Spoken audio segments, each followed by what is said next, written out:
안녕하십니까. 박훈탁TV입니다. 1987년 10월 19일 하루에 주식이 22.6% 폭락한 블랙 먼데이는 약과입니다. 지금 그것보다 훨씬 더 깊고 늘어지는 주식시장 붕괴가 다가오고 있습니다. 블랙 먼데이 때는 경기 침체가 없었으나 지금은 스태그플레이션이 들어가고 있습니다. 그때는 연준이 주식시장 붕괴에 개입했으나 지금은 개입이 사실상 불가능합니다. 더 이상 유동성을 주입할 수도 없고 더 내릴 금리도 없습니다. 그런데 이것은 우리가 상위 0.1%에 진입할 수 있는 절호의 기회가 될 수 있습니다. 보유한 주식의 40% 이상을 현금화하시기 바랍니다. 그리고 200일 이평선 아래에서 나스닥 ETF QQQ 또는 TQQQ를 분할 매수하시기 바랍니다. 이것으로 우리가 상위 0.1%에 진입할 수 있습니다. 방송 시작하겠습니다. 구독 버튼, 알람벨 버튼, 좋아요 버튼 부탁드립니다. 이제 주식시장의 상승을 예측하는 전문가는 찾기 어렵습니다. 이제 하락장, 베어마켓이 언제 어느 정도 진행될 것인지에 대한 예측이 있을 뿐입니다. 1987년 10월 19일 하루에 주식시장이 22% 이상 폭락한 블랙 먼데이에 미국 재무성 차관을 지낸 피터 맥퍼슨의 손자가 그날을 회고하는 기고문을 썼습니다. 손자는 블랙 먼데이 바로 다음날 당시 연준 의장 그린스펀이 낸 성명이 주식시장 회복에 결정적인 기여를 했으나 그것이 주식시장에 도덕적 해이를 일으켰다고 회고했습니다. 주식이 붕괴하면 어김없이 중앙은행이 개입해서 주식시장을 부양하는 선례를 남겼다는 것입니다. 그렇다면 하락장이 언제 어느 정도의 깊이로 찾아올까요? 최근까지 하락장은 예외 없이 가을 10월경에 찾아왔습니다. 아마도 다가올 하락장은 1987년 10월 19일 블랙 먼데이의 마이너스 22%보다 훨씬 더 깊을 것입니다. 1987년 가을과 달리 지금 미국 경제는 스태그플레이션에 들어가고 있습니다. 아틀란타 연준은 9월 달에 미국의 산업 생산이 뜻밖의 폭락했다고 보고했습니다. 영국에서 2년 만기 국채 수익률이 수직으로 상승했습니다. 영국의 2년 만기 국채 가격이 폭락했다는 뜻입니다. 중공은 보유한 미 재무성 채권을 투매하고 있습니다. 북경이 헝다의 여객 채권 부도를 방관할 것입니다. 다가올 하락장은 1987년 10월 달에 블랙 먼데이보다 훨씬 더 깊고 더 오래 L자형으로 지속할 것입니다. 이제 1987년 10월 달 블랙 먼데이로 들어가 보겠습니다. 이것은 1987년 10월 20일자 뉴욕타임스 기사입니다. 일면 톱에서 전날 주식시장이 22.6% 폭락했다고 쓰고 있고 1987년은 대공황이 시작된 1929년과 비교하고 있습니다. 1987년 10월 19일 주식시장이 하루에 무려 22.6% 폭락한 소위 검은 월요일 블랙 먼데이 장마감 이후 당시 레이건 대통령과 기자가 이런 대화를 나눴습니다. 질문입니다. 주식시장에 무슨 일이 벌어진 겁니까? 내일 또 떨어질까요? 대통령, 나는 모릅니다. 당신이 말해보시오. 기자, 이게 당신의 잘못 때문 아닌가요? 대통령, 내 잘못이라고? 그게 뭔데요? 기자, 레이건오믹스 때문 아닌가요? 대통령, 우리는 작년에 비해 올해 적자를 700억 달러 줄였습니다. 그리고 우리 경제는 매우 견고합니다. 나는 왜 이런 일이 일어났는지에 대해서 당신보다 더 많이 알고 있지 않습니다. 34년 전 오늘 악명 높은 블랙 먼데이 그때 제 할아버지 피터 맥퍼슨은 미 재무성 차관이었고 장관 대행을 했는데 제임스 베이커 재무장관은 비행기로 유럽으로 날아가고 있었습니다. 맥퍼슨은 위기를 처리하기 위해 워싱턴에 남아있던 최고의 재무부 관리였습니다. 주식시장은 지난 2년 동안 거의 100% 상승한 이후 8월 달에 정점을 찍었습니다. 8월 말까지 거품에 대한 우려를 불러일으켰고 전년도 9월을 저점으로 금리가 급격히 상승하면서 변동성이 매우 높아졌습니다. 1929년 주식시장이 9월 초에 정점을 찍었을 때와 마찬가지로 시장은 이미 10월 초에 기록적인 손실을 입힐 것을 예고하면서 하락을 시작하고 있었습니다.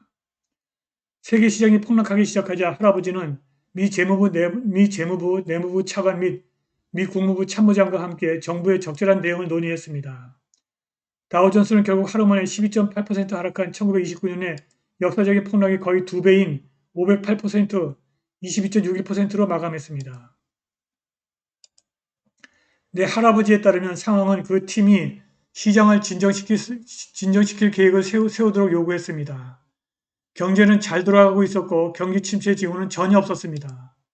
1987년 실질 GDP 성장률은 3.5%였습니다.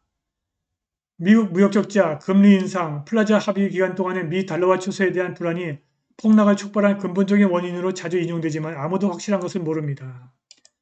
그날 재무부에서 킴의 결론은 시장이 기술적인 이유로 심각한 압박을 받고 있고 포트폴리오 보험과 관련된 새로운 컴퓨터화된 프로그램 거래로 인해서 복잡하다는 것이었습니다. 급격한 손실은 금융시장에 심각한 혼란을 초래했습니다. 많은 대기업이 유동성 압박을 받고 있었고 파산 직전의 위험에 처했습니다. 제 할아버지와 그의 팀은 취임 한 달이 지난 당시 신임 연준 의장이었던 앨런 그린스펀에게 전화를 걸어 시장이 계속 기능하도록 유동성을 제공하기 위해서 할 수 있는 모든 일을 할 것이라고 할 수 있는 모든 일을 할 것이라는 연준의 성명을 발표하도록 독려했습니다. 구조 계획이 절실히 필요했기 때문에 잠재적인 모럴 해저드와 같은 정책의 광범위한 경제적 영향에 대해서 생각할 때가 아니었습니다. 또한 그린스펀도 비슷한 맥락에서 생각하고 있었음이 분명했습니다. 연준 관리들은 발표를 위해서 훨씬 더 긴 성명서를 작성했으나 그린스펀은 짧고 명확한 메시지가 시장을 안정시키는 데 가장 도움이 될 것이라고 추론했습니다. 베이커 장관이 그날 늦게 유럽에 도착했을 때 그는 금융위기에 대한 글로벌 대응을 조정하기 위해서 독일, 일본, 프랑스, 영국과 같은 주요 재무장관들과 즉시 의사소통을 시작했다는 점을 지적하는 것도 매우 중요합니다. 10월 20일 아침 그린스펀 연준 의장이 성명을 발표했습니다. 연방준비제도는 미국 중앙은행의 책임에 따라서 경제 및 금융 시스템을 지원하기 위한 유동성 공급원 역할을 할 준비가 되어 있음을 오늘 확인합니다. 그린스펀의 이러한 진술은 방법론에 있어서는 모호했으나 목적은 확고했습니다. 그러나 주식시장은 계속 하락했고 매수자가 없었고 글로벌 금융 시스템이 완전한 붕괴로 향하는 것처럼 보였습니다. 그리고 오후 12시 38분경 많은 주식이 거래되지 않고 시장을 폐쇄하라는 압력이 커지면서 기적이 일어나는 것처럼 보였습니다. 약 5, 6분 만에 주요 시장 지수 선물 계약이 역사상 가장 강력한 랠리를 펼쳤습니다. 다우가 번개처럼 360포인트 상승했습니다. 일부 사람들은 이 놀라운 움직임이 세계 시장의 구원을 위한 발표를 마련했다고 믿는다고 월스트리트저널이 보도했습니다. 그린스펀의 성명은 시장을 안정시키고 미국과 세계 경제에 상당한 경제적 피해를 방지하는 데 가장 중요한 사건이었습니다. 외할아버지는 메시지의 단순성이 이렇게 어떻게 추측을 막고 자신감을 심어주었는지에 대해서 말씀하셨습니다. 마리오 드라기 유럽 중앙은행 총재의 짧은 연설이 2011년과 12년의 부채 위기 동안에 유로화, 유럽 은행 시스템, 궁극적으로 유럽 연합을 구했습니다. 문제는 주식시장에 발생한 도덕적 해이입니다. 블랙 먼데이에 대한 연준의 대응이 중앙은행이 하락하는 시장을 항상 뒷받침할 도덕적 해이의 시대를 열어버렸습니다. 주가 폭락에 대한 중앙은행의 개입이 시장 위험과 실질 가격 발견을 불가능하게 만들었고 호황과 불황의 반복이라고 하는 시장 사이클을 왜곡해서 세계 경제가 되돌릴 수 없는 위험에 처하게 만든다는 것입니다. 글로벌 매크로 모니터는 1987년에는 일회성 시장 개입으로 여겨졌던 것이 이제는 표준이 되어버렸고 통화정책 결정자들은 주식시장 개입으로 경제적 혼란의 규모를 키우고 있다고 지적했습니다. 1987년 블랙 먼데이와 달리 지금 미국 경제는 스태그플레이션에 접어들었고 연준이 인플레이션 억제를 위해서 테이퍼링과 금리 인상을 단행할 움직임을 보이고 있습니다. 이것은 주식시장 붕괴의 명백한 전주곡입니다. 그런데 지금은 1987년 10월 블랙 먼데이와 달리 주식시장이 붕괴해도 2009년 이후 이어진 양적 완화 때문에 연준이 주식시장에 유동성을 주입하기도 어렵습니다. 더 이상 내릴 금리도 없습니다. 오히려 금리를 올려야 할 판입니다. 1987년 10월 블랙 먼데이보다 더 깊고 더 장기화되는 주식 침체를 상위 0.1%에 진입하는 기회로 삼으시기 바랍니다. 40% 이상의 주식을 현금화하시고 나스닥 ETF QQQ 또는 TQQQ가 200일 이평선 밑으로 내려가면 조금씩 매수해서 엄청난 수익을 거두시기 바랍니다. 오늘 방송은 여기까지입니다. 자율구독료와 회원가입 부탁드립니다. 감사합니다.